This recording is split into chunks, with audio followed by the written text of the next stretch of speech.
Yeah.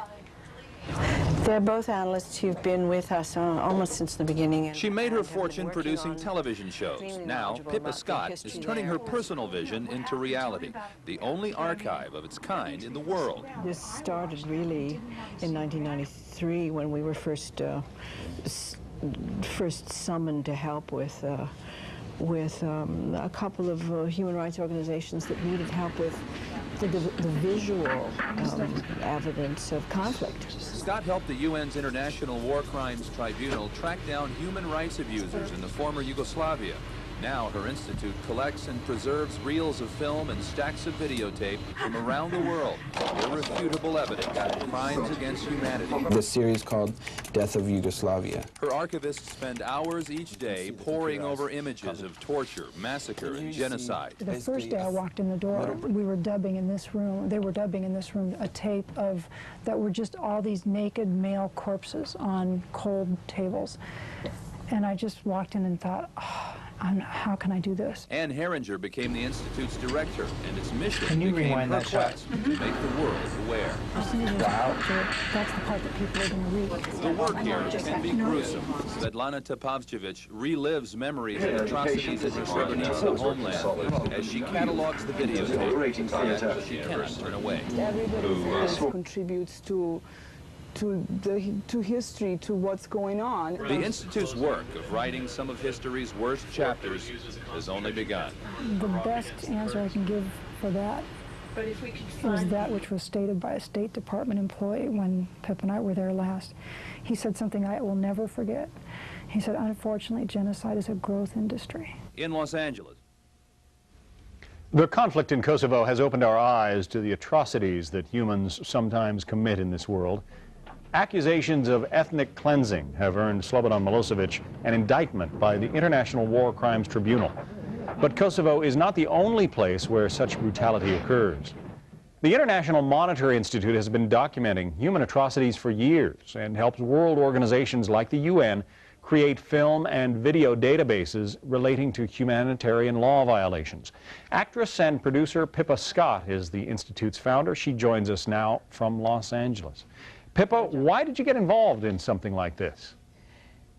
Because I think that imagery is one of the most powerful tools in the stopping of human rights abuse. We saw over 4 years of terrible atrocities occurring in the former Yugoslavia, 3 or 4 events that really caused people to pick up the phone and talk to their representatives and say, you got to do something about it.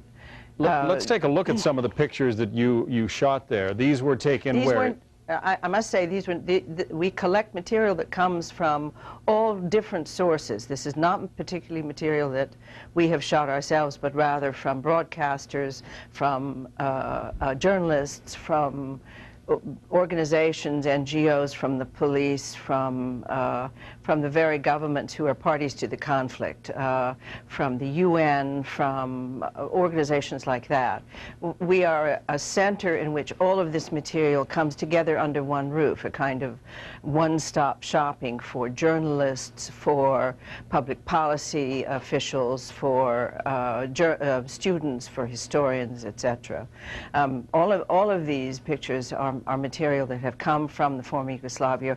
We're in the process now of collecting from all kinds of other conflicts, including Kosovo.